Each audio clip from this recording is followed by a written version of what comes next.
Vivimos días convulsos. En las calles y en las redes resuenan de nuevo gritos que parecían olvidados. Somos el pueblo, solo el pueblo salva al pueblo. La historia reconoce bien esas voces. Han resonado en las coronaciones de reyes, en el fragor de las revoluciones, en repúblicas nacientes y en imperios moribundos. Todos esos momentos tienen algo en común: una crisis.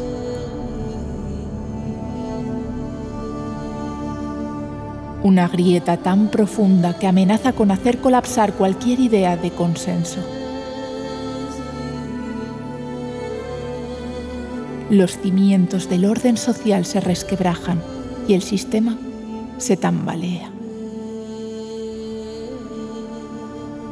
Y entonces, alguien, desde el poder o desde la calle, invoca al pueblo.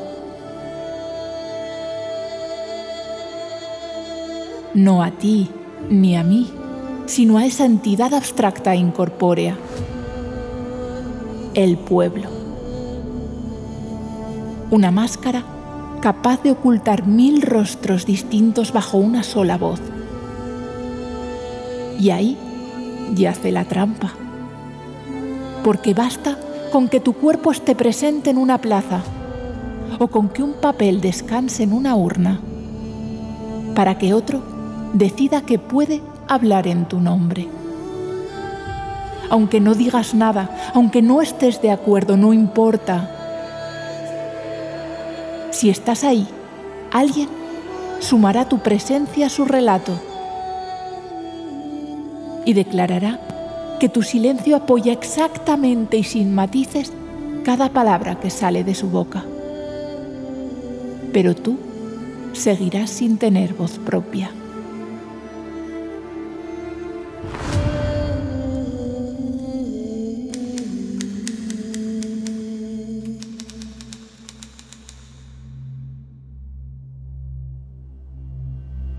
La cuestión de fondo, cuando hablamos de este término tan grande, el pueblo, es que nadie sabe exactamente qué es, no existe una definición. Definir algo significa establecer con exactitud cuáles son sus características diferenciales, qué diferencia lo que sí es de lo que no es. ¿Y adivina qué? Pues no hay ninguna definición jurídica que diga quién es pueblo y quién no lo es, ninguna. En las constituciones y en los tratados se alude directamente al pueblo, pero no se define. Por ejemplo, en la Constitución española, el artículo 1 dice: la soberanía nacional reside en el pueblo español, del que emanan todos los poderes del Estado, que suena muy bonito, muy grandilocuente, muy solemne, pero no define nada. Simplemente se coloca ahí un sujeto político abstracto llamado pueblo y se le otorga el papel de ser la fuente de toda legitimidad. Y con eso pues sale y ya está todo resuelto. Todo lo que haga el Estado es legítimo porque emana del pueblo, pero nadie sabe quién es ese pueblo. Es una pseudodefinición utilitarista porque no establece características diferenciales. Se inventa un concepto y se utiliza para justificar todo lo que venga después. Y es que esto no es solo en España, es que es en todo el mundo. Por ejemplo, en la Constitución americana de 1787, que arranca con el mítico nosotros, el pueblo. En la francesa, lo mismo. En la cubana, en la mexicana, en la boliviana, en la venezolana, en todas. Si es que es prácticamente un copia-pega y no se define en ninguna. ¿Casualidad? Pues es que no lo creo. Definir es trazar límites. ¿Y quién quiere poner límites al poder cuando puede tenerlo todo? Si el pueblo se definiese, la ficción perdería su hechizo y la verdad sería revelada, que unos quedan dentro y otros se quedan fuera. Y eso ya no es una coartada universal. La máscara de poder se quebraría y las preguntas incómodas comenzarían inevitablemente a abrirse paso en el debate público. Día a día, se aflojarían los barrotes de ese falso corral erigido para confinarnos unidos como un rebaño, bajo la sombra de una etiqueta vacía: el pueblo. Dejarlo suspendido en el aire es una ficción muy útil para evitar preguntas incómodas, pues en su vaguedad descansa toda su fuerza. A ver, desde un punto de vista práctico, si tú eres gobernante, ¿qué prefieres? ¿Que tu legitimidad dependa de gente con nombres y apellidos que hoy te dicen que sí y mañana que ya no están de acuerdo? ¿O de una entelequia abstracta sin voz imposible de cuestionar? Está claro, ¿no?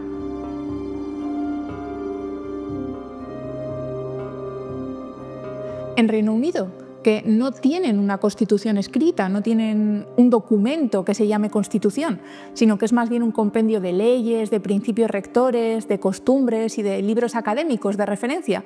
Ahí resulta que la soberanía no reside en el pueblo, ahí reside en el Parlamento. No se habla de soberanía popular como en la mayoría de constituciones, sino de soberanía parlamentaria. El principio de la soberanía parlamentaria significa ni más ni menos que esto, que el Parlamento tiene, bajo la Constitución inglesa, el derecho de hacer o deshacer cualquier ley que sea. Y además, que la ley de Inglaterra no reconoce a ninguna persona o cuerpo con derecho a invalidar o dejar sin efecto la legislación del Parlamento. Pero vamos, ¿de verdad alguien nota alguna diferencia entre que la soberanía resida en el pueblo o en el Parlamento? ¿Tan diferente el Reino Unido? No, ¿verdad? ¿Y por qué será? A ver si es que en realidad el pueblo no es otra cosa que el Parlamento, que los congresistas, los senadores y el resto somos, pues precisamente de todo, menos pueblo.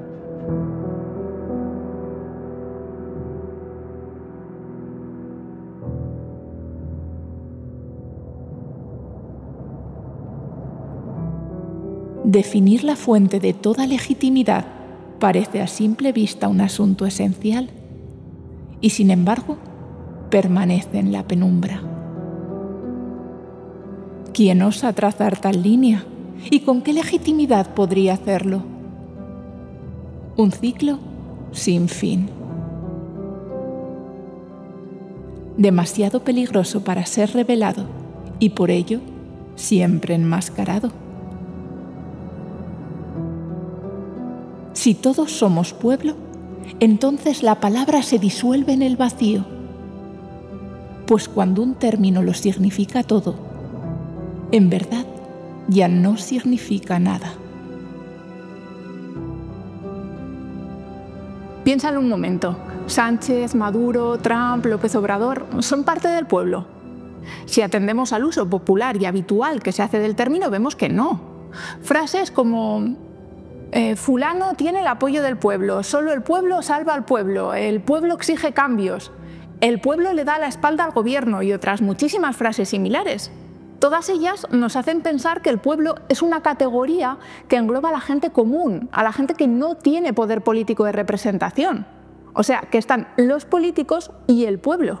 Este viene siendo el significado habitual y también aparece así recogido en el diccionario de la Real Academia Española, pero no en ningún texto jurídico. Pero claro, si los políticos no son parte del pueblo, porque ese sería el límite que permitiría definir el concepto para que tuviese significado, entonces, ¿cómo pueden ser representantes de algo de lo que no forman parte? Literalmente, esto implicaría necesariamente que sus intereses ya no pueden ser los intereses del pueblo, puesto que, por definición, serían los únicos que no serían parte del pueblo. Sería la demostración fehaciente de que los representantes públicos no pueden luchar por los intereses del pueblo, porque son los únicos que no son pueblo. Más aún, es que si no son pueblo, entonces entramos en una contradicción flagrante. La soberanía reside en el pueblo, pero paradójicamente serían únicamente aquellos que por definición no son parte del pueblo los únicos que ostentarían finalmente la soberanía y los únicos con capacidad de autorrepresentación, de hablar en su propio nombre. Y si suponemos que sí lo son, que los políticos también forman parte del pueblo, entonces todos somos pueblo. Y si todos somos pueblo, la soberanía residiría en todos, no en unos pocos.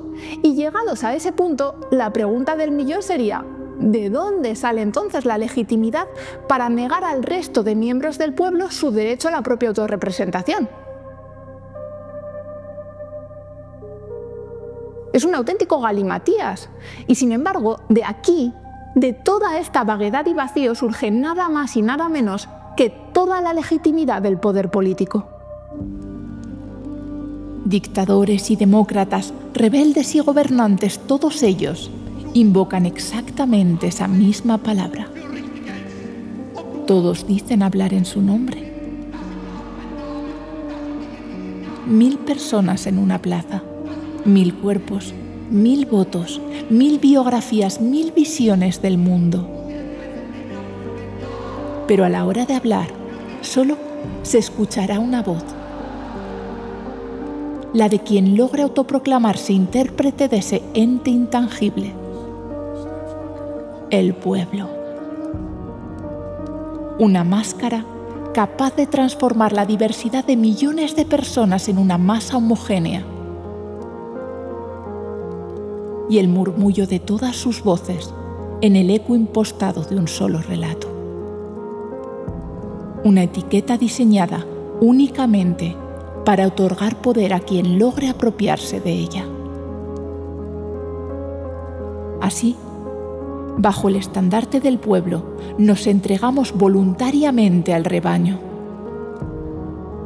sin advertir que una vez aceptada la condición de rebaño, ya hemos admitido también la necesidad de un pastor.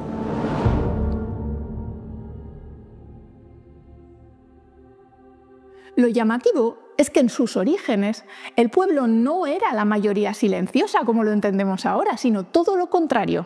Era una pequeña minoría con voz política real. En la Grecia clásica se le llamaba demos, de ahí viene la palabra democracia, el poder del pueblo. Y en Roma estaba el populus romanus. Pero tanto en Roma como en la Grecia clásica, el pueblo no significaba todos. Era un concepto para designar solo a un 10 o a un 15% de la población, a una minoría de ciudadanos que sí tenían el derecho a participar directamente en la política y tomar decisiones frente a todos los demás que no podían.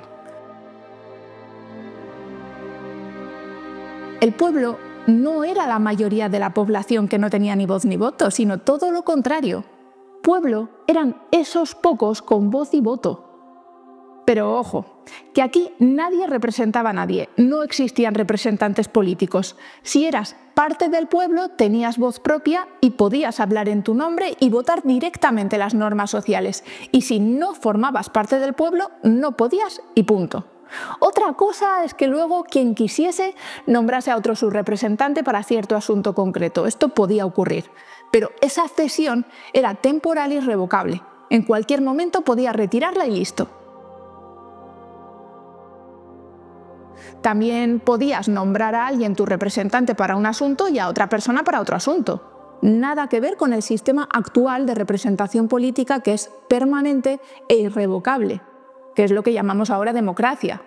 Lo curioso es que si trasladáramos el concepto de pueblo en su sentido griego o romano a la actualidad, los únicos miembros del pueblo serían los diputados y el resto de nosotros seríamos, paradójicamente, los que no somos parte del pueblo.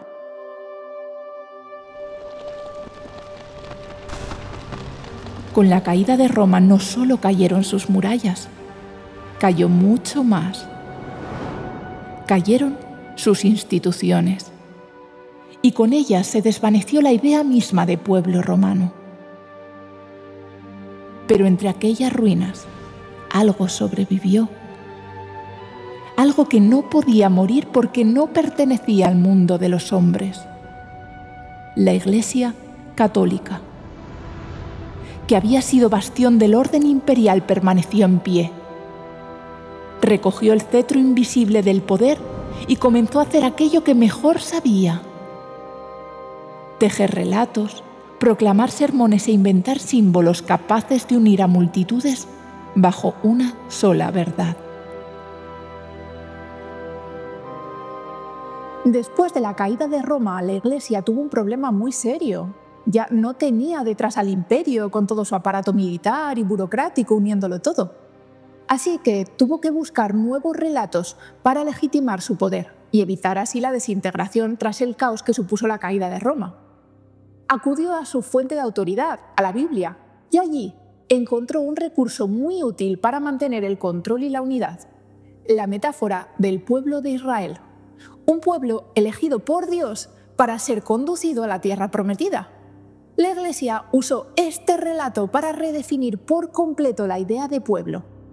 Antes, en Roma, pueblo significaba esa minoría activa de ciudadanos que tenían voz y poder de decisión, pero ahora pasó a significar justo lo contrario: una mayoría silenciosa sin ningún tipo de poder de decisión, que simplemente obedece a un pastor que le guía. Vaciaron al pueblo de su antiguo significado y lo redefinieron con su opuesto.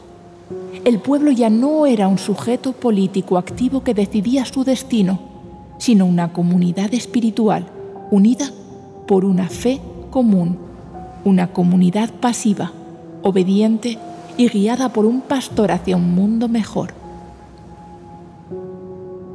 Justo tras la caída de Roma, entre el 492 y el 495 después de Cristo, el Papa Gelasio I formuló la doctrina de las dos espadas, que consistía en decir que la autoridad espiritual era de la Iglesia y que el emperador simplemente tenía una autoridad temporal.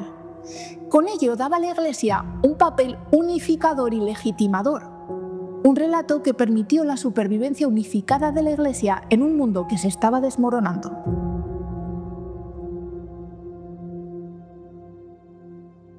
Un siglo después, el Papa Gregorio Magno dio un paso más. Redefinió la autoridad papal, o sea, la suya, en términos de un pastor y su rebaño. El pueblo debía obedecer, no gobernar. En sus homilías insistía en la idea de que los fieles formaban un rebaño que estaba guiado por un pastor, y por supuesto ese pastor es el Papa. Ya en los siglos VI y VII, los teólogos y los curas empezaron a aplicar la metáfora del pueblo de Israel al conjunto de todos los cristianos.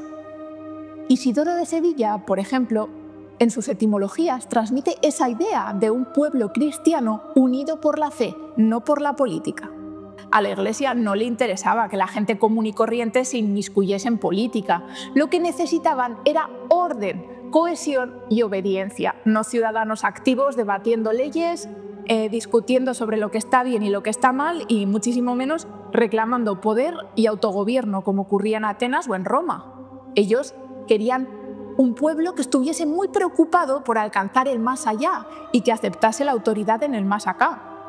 De hecho, estas ideas de desvincular la política de la ciudadanía y de la virtud ya las había anticipado mucho antes Agustín de Hipona, antes incluso de la caída de Roma.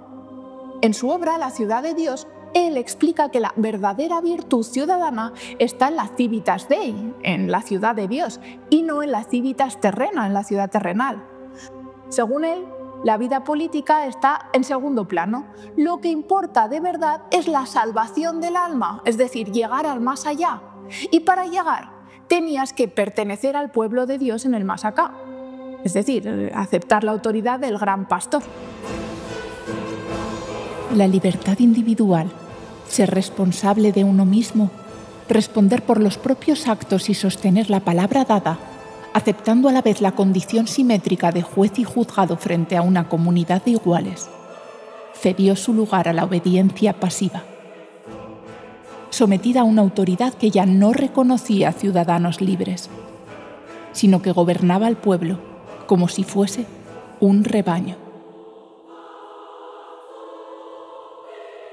Durante casi 1000 años, el pueblo quedó desactivado como categoría política activa.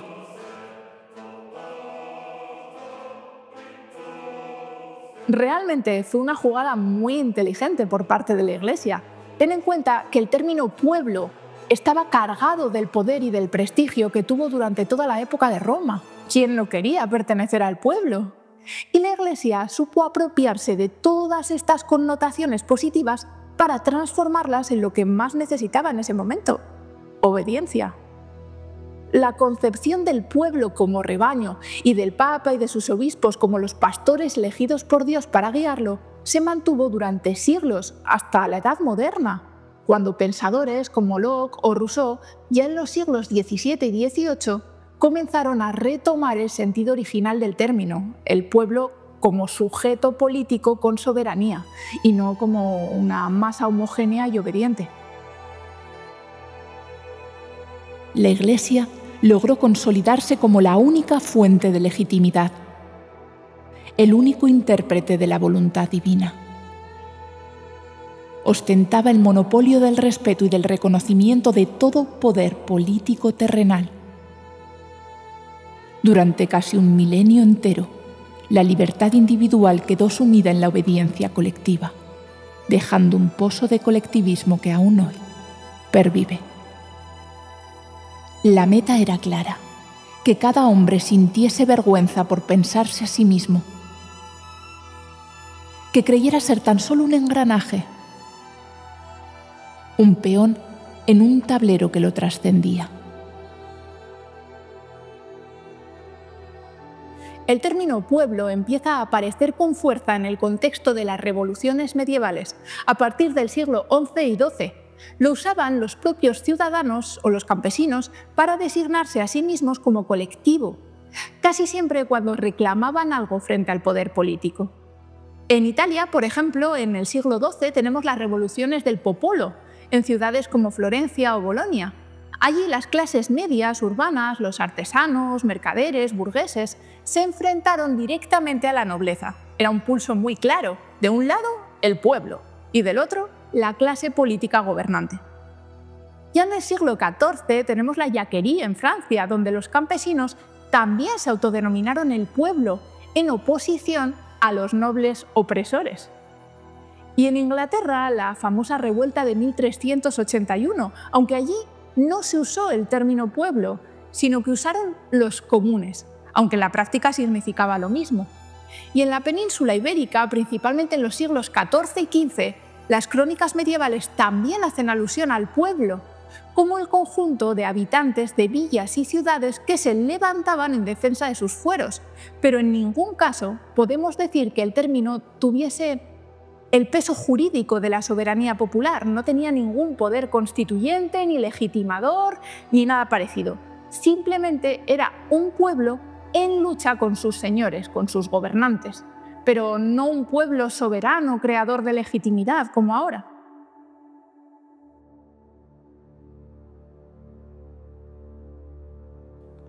Con el Renacimiento, las sombras de la Edad Media comenzaron a disiparse.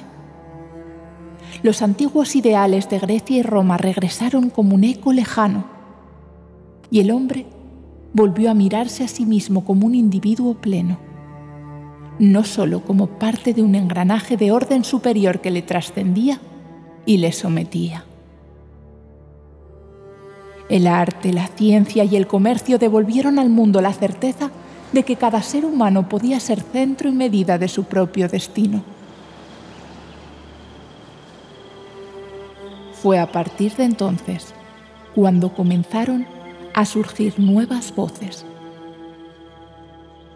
Fue Jean Bodin, en el siglo XVI, quien retomó la idea de que la fuente de legitimidad del poder político no estaba en la Iglesia, sino en el pueblo, y la incorporó en su obra, Los 6 libros de la República.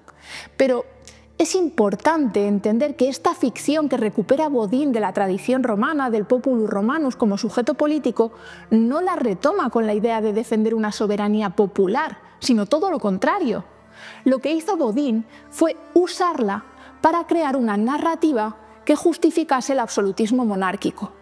Esta narrativa consistía en reconocer que el poder político absoluto nace en el pueblo, pero es el pueblo quien lo transfiere al soberano, y una vez cedido al rey ya no puede recuperarse jamás. En su construcción narrativa, el pueblo solo tiene un papel de titular originario del poder, bueno, más bien de depositario original de ese poder, porque no puede hacer uso de él, lo tiene en depósito con el fin de transferirlo al monarca, pero una vez transferido lo pierde. Bodin construyó la narrativa necesaria para justificar la soberanía absoluta e indivisible de los monarcas sobre su pueblo. Algo así como Excalibur, que originariamente aparece en medio de un pueblo. Nadie sabe cómo, acaba clavada en una roca y simplemente está ahí, pertenece al pueblo. Pero el pueblo no puede usarla, nadie puede usarla. El pueblo solo sirve para esperar a que llegue el elegido. Y entonces un día aparece Arturo y saca la espada y ¡zas! El poder ya es suyo y solo suyo para siempre. El pueblo se queda mirando, vitorea al elegido y admite con total pasividad que Arturo se lleve la espada, que llevaba ahí en medio del pueblo siglos. Porque en realidad la espada nunca fue del pueblo. El pueblo solo era el depositario inicial donde se apareció Excalibur, pero una vez entregada al elegido, ya no tiene ningún control ni derecho sobre ella. Lo mismo pasaba con el poder político en la narrativa de Bodin. El pueblo lo tiene, pero no lo puede usar. Su único papel es cederlo. Y una vez lo entrega, olvídate. No hay ni devolución ni reembolso posible. El imaginario medieval estaba plagado de relatos y narrativas que sostenían la convicción popular de que existen hombres elegidos para cumplir cometidos sobrenaturales. El Papa, los reyes, los caballeros. Hubo que esperar hasta el siglo XVII y XVIII para que los revolucionarios ingleses, franceses y americanos acabasen con estas ideas y proclamasen que todos los hombres nacen libres e iguales en derechos por naturaleza.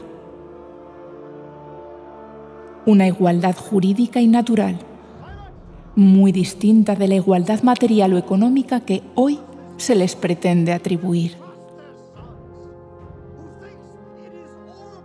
Al exponer Bodin tan explícitamente que el pueblo pierde la soberanía al entregarla, la crítica no tardó en llegar, porque era muy fácil verla.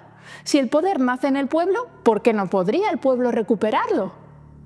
Inevitablemente, estas ideas fueron el germen de la gran pregunta que sostuvo las revoluciones de los siglos XVII y XVIII. ¿Era necesario matar al rey para recuperar la soberanía? Lo curioso es que ya nadie se cuestionaba la idea misma de soberanía.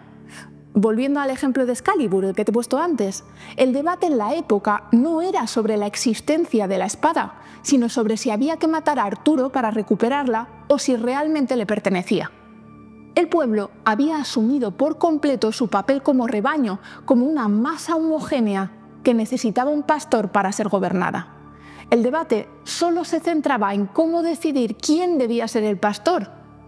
Después de más de 1000 años repitiendo este relato, se había perdido la noción del hombre libre, del hombre responsable de sus actos frente a los demás y capaz de juzgar por sí mismo lo que ocurría en su comunidad.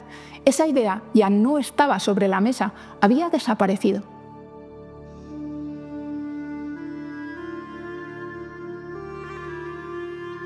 Durante un milenio entero, esta idea colectivista caló en la cultura, enseñando a los hombres y mujeres a anularse como individuos. Pensar en uno mismo era pecado. Los cuentos, las leyendas, las parábolas y los relatos populares lo repetían hasta el cansancio. La virtud estaba siempre en someterse al rebaño, en pensar en los demás y jamás en uno mismo. Los pocos individuos que importaban lo hacían porque decían hablar en nombre de lo común, en nombre de un Dios común a todos, en nombre de la comunidad o del pueblo. Pero su misión no era liberar al individuo, sino recordarle su pertenencia al rebaño. Habrá un rebaño y un solo pastor. Evangelio según San Juan. Juan 10:16. Pedro, apacienta mis corderos, pastorea mis ovejas, apacienta mis ovejas. Juan 21:15-17. Una vez el pueblo había asumido voluntariamente su pertenencia al rebaño, solo quedaba asegurar el poder del pastor, pues eran pocos los que aún osaban reclamar ese lugar. En la Edad Media se creía que el Papa era el único hombre sobre la faz de la tierra capaz de hablar con Dios, el único que conocía su voluntad. Pero todo esto cambió con la Reforma Protestante en el siglo XVI. Tanto Lutero como Calvino querían acabar con la Iglesia católica, a la que veían como un nido infecto de corrupción dirigido, según sus propias palabras, por el diablo. Así que querían imponer el luteranismo o el calvinismo a toda la población, por el bien común y por la salvación de sus almas. Claro, como siempre, grandes iluminados que creen saber mejor que nadie lo que es mejor para todos los demás. Bien. Pues en este tablero había 3 jugadores peleando por el control divino del rebaño: el Papa de Roma, Lutero y Calvino. Y al mismo tiempo también había muchos disputándose el control terrenal de ese mismo rebaño: monarcas, príncipes, nobles y también cargos eclesiásticos.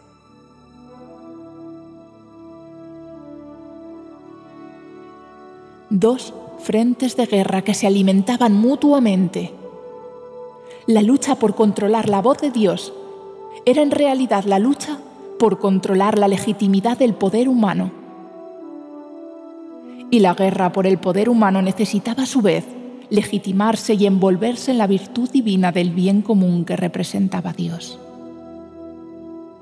Quien lograse dominar la voz de Dios podía otorgar legitimidad a la voz del pueblo y convertir en virtud la sumisión de los hombres. Lutero, Calvino y la Iglesia Católica se estaban peleando por ver quién era menos corrupto y más virtuoso.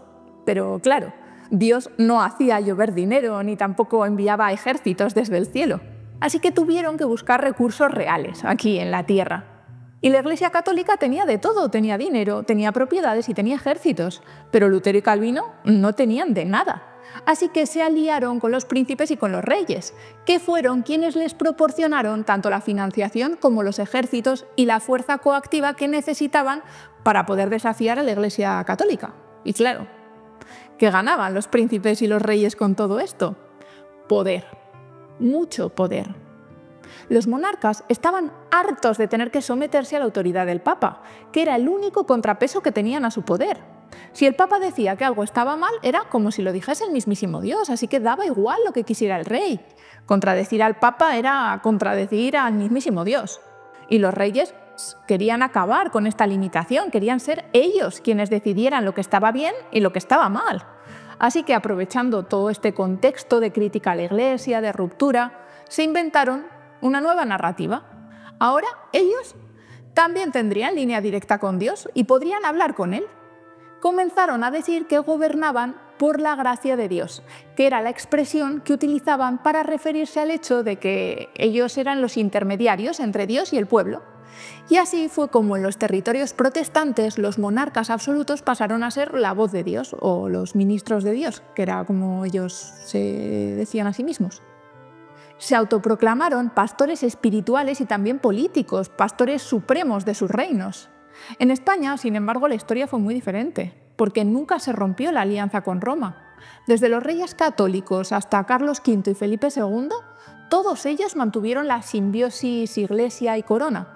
La Iglesia legitimaba el poder terrenal de los monarcas y la monarquía defendía la legitimidad espiritual suprema de la Iglesia católica frente a todos los demás, frente a los herejes y frente a los protestantes. Las ideas de Lutero y Calvino avanzaban rápidamente por toda Europa, entrelazándose con la ambición de los monarcas absolutos en una alianza que cambió el destino de Europa para siempre. Décadas de guerras de religión que tiñeron de sangre ciudades y reinos enteros, enfrentando a pueblos y hermanos bajo el estandarte de la fe. Pero en el fondo, la disputa escondía siempre la misma pregunta: ¿quién debe guiar al pueblo?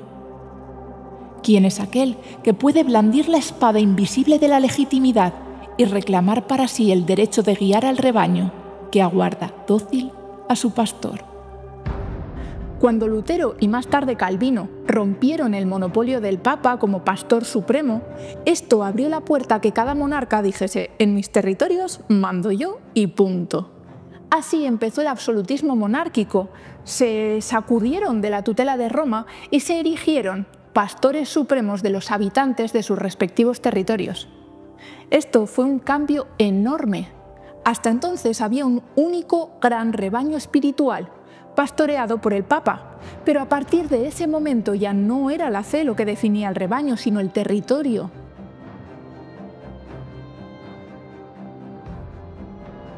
La religión pasó a ser la herramienta de control dentro del corral, pero lo que realmente definía al rebaño, al pueblo, eran las vallas que lo delimitaban, y este fue el gran cambio que tuvo lugar en el siglo XVI. Los monarcas querían dejar bien claro que este rebaño es mío y ese tuyo, y nos respetamos. El problema es que esas vallas no existían fronteras, hubo que inventarlas. Y no se inventaron hasta el siglo XVII con la Paz de Westfalia, en la que los monarcas se repartieron Europa como si fuese una tarta. Pero hasta entonces los siglos XVI y XVII fueron un auténtico festival de guerras.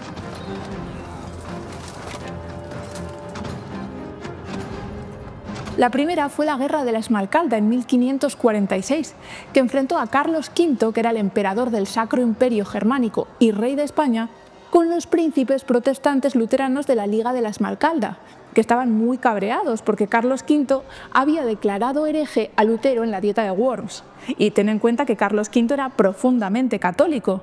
De hecho, todo el proyecto político de Carlos V, tanto en España como en el Sacro Imperio, giraba alrededor de la idea de una cristiandad unida bajo su imperio, muy parecido a Constantino.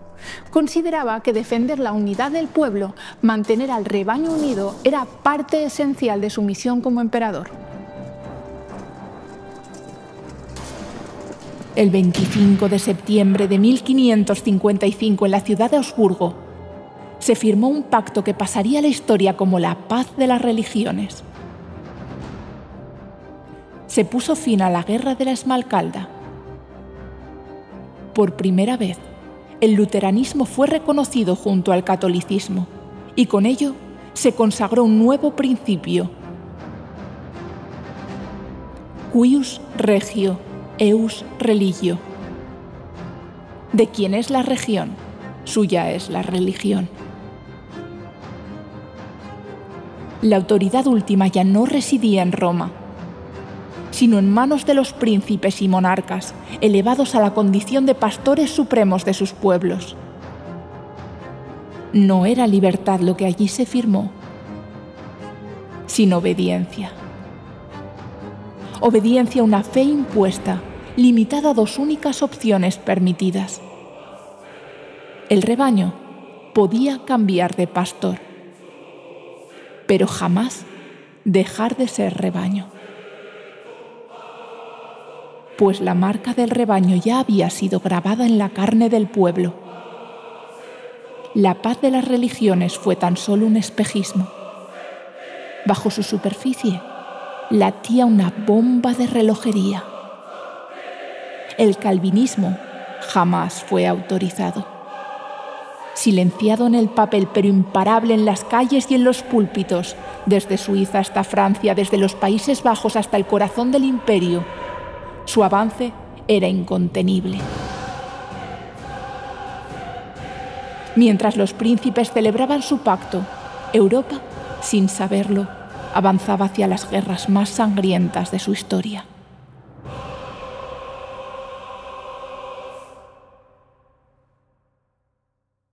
La guerra de los 30 años, la de los 80 años, la ruptura entre el rey de Inglaterra, Enrique VIII y Roma, las guerras entre hugonotes y católicos en Francia, todo el continente estaba en guerra.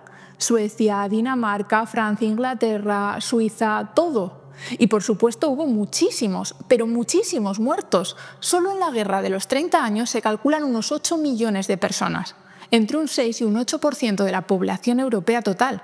En algunas zonas del Sacro Imperio llegó a morir hasta el 40% de la población. Desaparecieron ciudades enteras, hubo despoblación, hambre, epidemias debido a la movilización de los ejércitos y a los millones de muertos. Fue una debacle.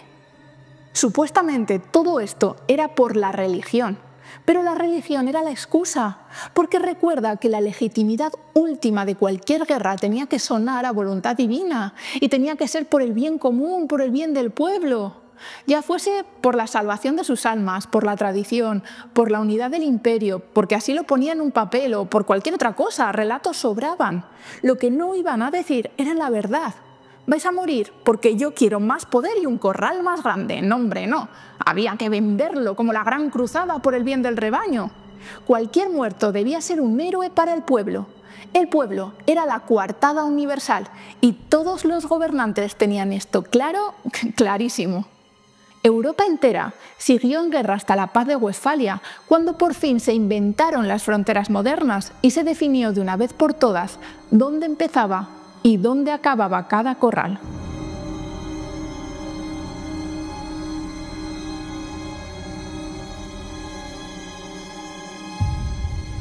El 24 de octubre de 1648 en las ciudades de Münster y Osnabrück no fue simplemente la paz lo que se pactó. Allí, entre plumas y pergaminos, se engendró una nueva criatura, tremendamente poderosa, destinada a dominar los siglos venideros. Los estados-nación modernos. Territorios soberanos delimitados por fronteras, donde un nuevo ente intangible y todopoderoso llamado Estado asumía un poder absoluto. Nunca antes el mundo había contemplado un poder semejante. Ya no se trataba de un rey de carne y hueso, vulnerable e inmortal, sino de una entidad abstracta, inmortal, capaz de sobrevivir a sus dinastías y de extender su dominio más allá de la vida de los hombres. El Estado-nación soberano.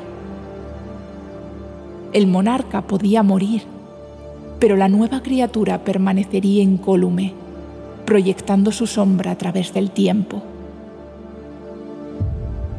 Me voy, pero el Estado permanecerá siempre. Westfalia fue la culminación de todo un proceso ideológico que transformó por completo la política.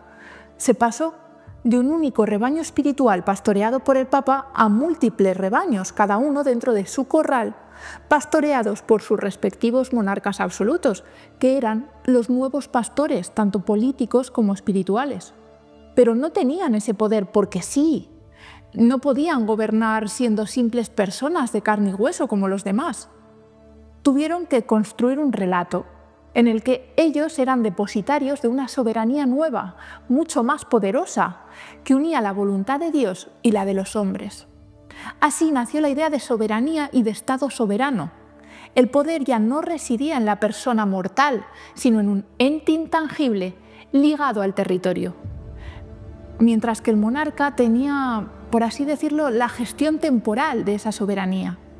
Realmente era la misma idea que ya había formulado Gelasio I en el siglo V, más de 1000 años atrás. Era la doctrina de las dos espadas, pero modernizada, con traje y corbata, por así decirlo. Fue el relato que había usado la Iglesia nada más caer Roma para evitar su desintegración, y fíjate si funcionó. Simplemente le estaban quitando la pátina religiosa. Ahora, el poder temporal lo tenía el monarca, el gobernante, la persona, pero hay un poder superior, que es el del Estado, y el monarca recibe temporalmente este poder. De ese modo, aunque muriese el rey, el corral y el rebaño permanecerían intactos bajo la continuidad del Estado. Fue un movimiento muy inteligente, porque blindaba el poder frente a crisis dinásticas o crisis personales. Por ejemplo, ya no tenías una deuda con el rey, sino con el Estado. Tampoco tenías que ser leal al rey si te caía mal, sino al Estado. Y por supuesto no era el rey quien te pedía el pago de impuestos, sino el Estado. Ya no podías enfadarte con el rey, no era su decisión, sino del Estado. Y ahora, aunque el rey muriese, las deudas persistían, las obligaciones con el Estado se heredaban y el sistema permanecía intacto. De aquella abstracción nació una estructura de poder capaz de sobrevivir a los hombres. No frágil como la carne, sino omnipotente y perdurable como los dioses.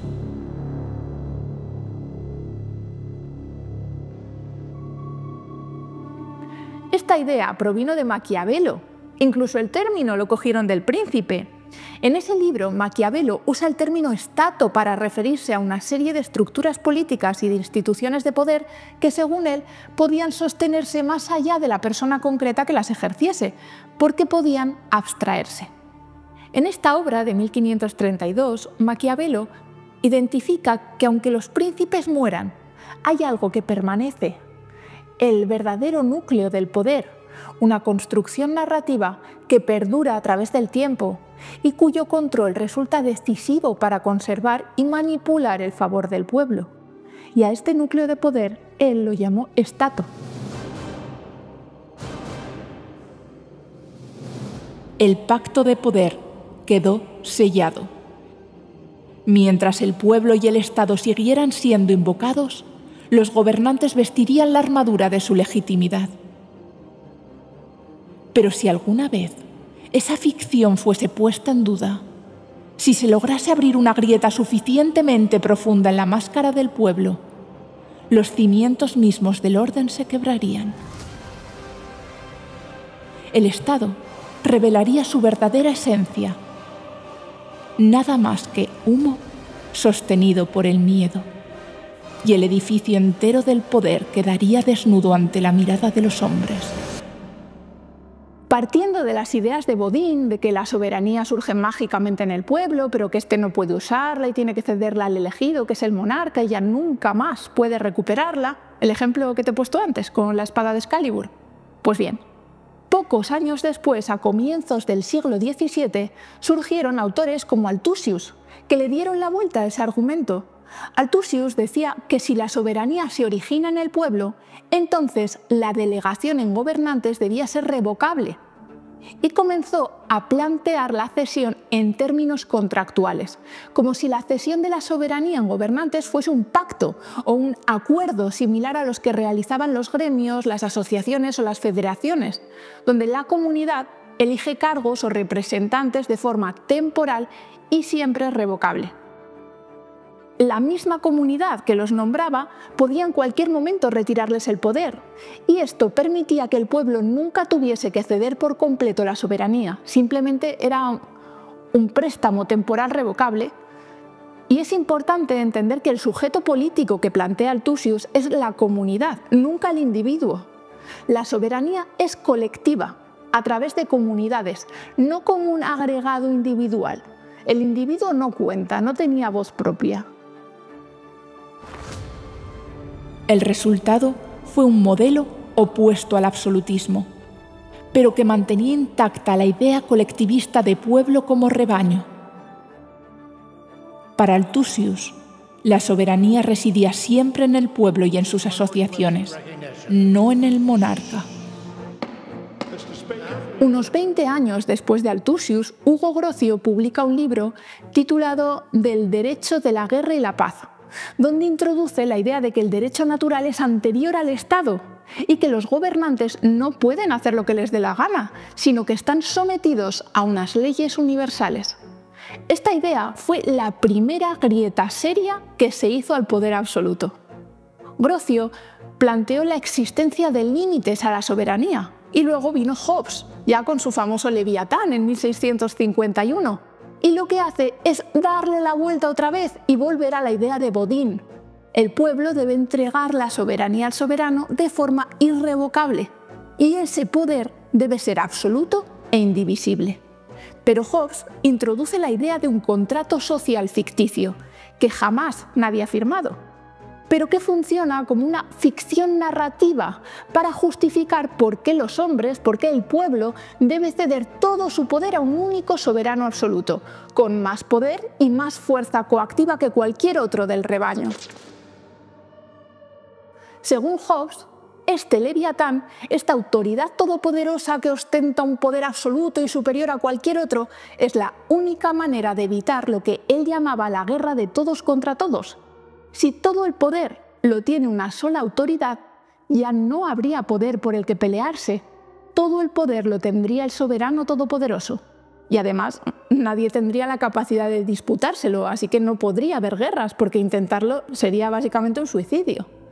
Así, Hobbes crea al Leviatán dentro del rebaño. La justificación era muy obvia. Si vivimos bajo la ley del más fuerte y el más fuerte tiene todo el poder, ya no hay motivos para la guerra. Pero Hobbes pasa por alto un detalle importante. Quizá no haya guerras dentro de cada rebaño, porque el leviatán controla a todas sus ovejas. Pero si cada rebaño tiene su propio leviatán, entonces las guerras ya no serán entre individuos, sino entre rebaños enteros. Y eso, Hobbes no lo vio venir.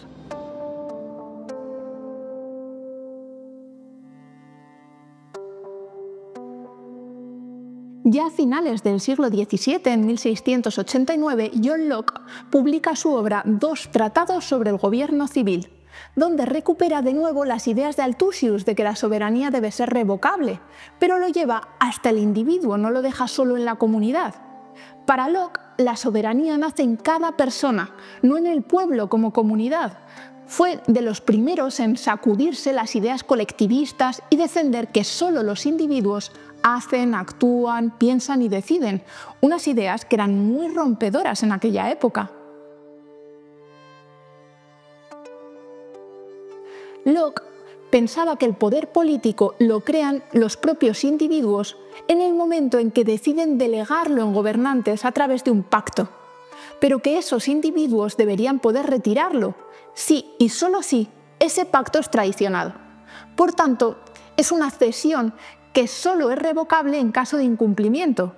Y aquí aparece la noción de derechos individuales frente al poder político y también la noción de soberanía popular, pero ya no como algo abstracto de la comunidad, sino enraizado en cada persona. Durante décadas, las ideas de Grocio, Hobbes, Locke y tantos otros llenaron bibliotecas con relatos enfrentados. Unos pusieron límites al poder, otros lo hicieron absoluto y algunos lo depositaron en cada individuo. En Inglaterra, la Revolución Gloriosa consolidó las teorías de Locke, mientras en el continente el siglo de las luces vio florecer a toda una nueva generación de pensadores ilustrados, como Montesquieu, Voltaire, Diderot, D'Alembert. Pero fue Rousseau quien finalmente logró convertir todas aquellas tensiones dispersas en un único relato. Un relato que no se apagó con los siglos. Pues aún hoy permanece grabado en las constituciones y en el lenguaje político de nuestro tiempo. Rousseau devolvió al pueblo su sentido clásico original, y ya hemos visto que eso no significaba todos, sino solo una pequeña minoría social con voz y voto. Retomó la idea de la antigua Roma del populus romanus. Lo que hizo Rousseau fue intentar eliminar de la política todo resto de religión, aunque en realidad terminó convirtiendo la propia política en una nueva religión laica, donde el Estado era el nuevo Dios político, omnisciente, omnipresente y omnipotente. Y la manera en que ese nuevo Dios todopoderoso llamado Estado se comunicaba con los hombres era a través de la famosa voluntad general, que ya no era la voluntad divina. En la nota 3 del capítulo 6 de su libro El contrato social, Rousseau explica que cuando habla de ciudadanos no se refiere a todos los habitantes del Estado. De hecho, en esa nota deja más que claro que pensar que todos pudieran ser ciudadanos y parte del pueblo le parecía una absoluta abominación. ¿Y a quién incluía entonces como pueblo? Pues él mismo explica que está utilizando el término ciudadanos tal y como se usaba en su ciudad natal, en Ginebra. Allí existían 5 tipos de personas: los ciudadanos, que eran una élite política minoritaria, aproximadamente un 10 o un 15% de la población, que tenían plenos derechos políticos y que podían votar directamente las leyes sin necesidad de representación, algo así como los diputados de hoy. Luego estaban los burgueses, que eran personas adineradas que tenían tierras y propiedades y que en algunos casos podían llegar a acceder al rango de pueblo soberano. Y luego estaban las otras 3 clases de personas: los habitantes, los residentes y los extranjeros. Y estas 3 clases no formaban parte del pueblo soberano. Ellos solo pagaban impuestos y tributos y se sometían a la voluntad general. No tenían voz ni voto. Según Rousseau, solo los ciudadanos y en ciertos casos los burgueses adinerados con suficientes riquezas o propiedades podían formar parte del pueblo soberano y solo ellos podían conocer y escuchar la voluntad general, interpretarla y expresarla convertida en ley. El mismo cuento que antes se contaba con la voluntad divina, que primero solo la podía escuchar el Papa y luego ya también la podían escuchar los monarcas, pues ahora el relato era con la voluntad general, el interés general o el bien común, que son distintas fórmulas que emplean los textos constitucionales para referirse a la misma idea. Rousseau también redefinió la palabra libertad. Dijo que la auténtica libertad ya no consistía en decidir por uno mismo, sino en someterse a esa voluntad general, en obedecer las leyes que emanaban de ese pueblo soberano. Los representantes, los intérpretes autorizados de ese interés general o del bien común, como quieras llamarlo. Solo ellos saben lo que es bueno o malo para todos, lo que sí es interés general y lo que no. Por eso, por ejemplo, en España tenemos artículos constitucionales como el 128, que dice que toda la riqueza del país en sus distintas formas, y sea cual fuere su titularidad pública o privada, está subordinada al interés general y que se faculta al Estado para intervenir en empresas cuando así lo exija el interés general. Un relato que 260 años después sigue gobernando nuestras vidas con la misma naturalidad con la que en otros tiempos se creía que Dios hablaba a través del rey.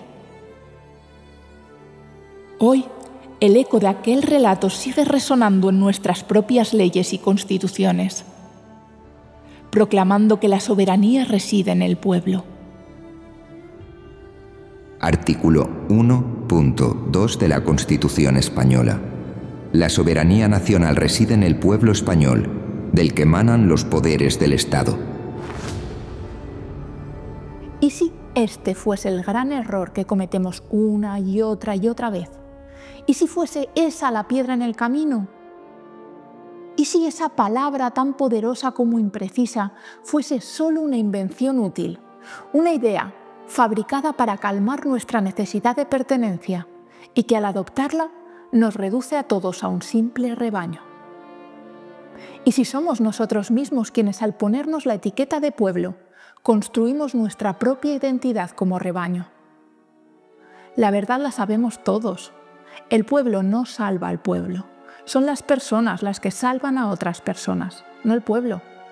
No existen pueblos que hablen, ni pueblos que piensen, ni pueblos que maten. Hay personas. Personas que ayudan, personas que no. Personas que actúan, personas que piensan, personas que nacen, personas que matan. Pero son eso, son personas. Entonces, ¿por qué creemos que las personas son egoístas, malas, capaces de herirnos, pero en cambio el pueblo es sabio, bueno y magnánimo? ¿No te parece un relato demasiado conveniente? Un relato construido para que siempre desconfíes del individuo y al mismo tiempo te sientas seguro cuando renuncias a ti mismo y te diluyes en esa masa llamada pueblo. Quizá nuestra mayor fortaleza como personas no está en unirnos como un rebaño. Al fin y al cabo, ese es precisamente el camino que el poder ya dejó trazado para que tuviésemos un sendero que transitar en tiempos de crisis. Un camino prefabricado y preparado para que lo sigamos dócilmente en cada crisis. ¿De verdad creen que ese sendero nos llevará a algo que no sea lo mismo de siempre? Cada manifestación, cada protesta masiva, ¿qué nos da en realidad? Una nueva oportunidad, sí, pero no para nosotros, sino para que alguien decida que puede hablar en nombre de todos. Siempre el mismo destino y siempre el mismo resultado. Porque quien acepta ser rebaño ya aceptó que habrá un pastor. La soberanía nacional reside en el pueblo. La justicia emana del pueblo y se administra en nombre del rey. Si esa gente que grita en la calle es el pueblo soberano, y si de ellos emana la justicia y las leyes, entonces, parafraseando a Rousseau, se me preguntará, ¿acaso, si soy el pueblo para manifestarme sobre política? Y contestaré que no, y que ese es precisamente el motivo por el que me manifiesto sobre este punto. Si fuese el pueblo soberano, del que emanan las leyes y la justicia, no perdería el tiempo en manifestarme, lo haría o callaría.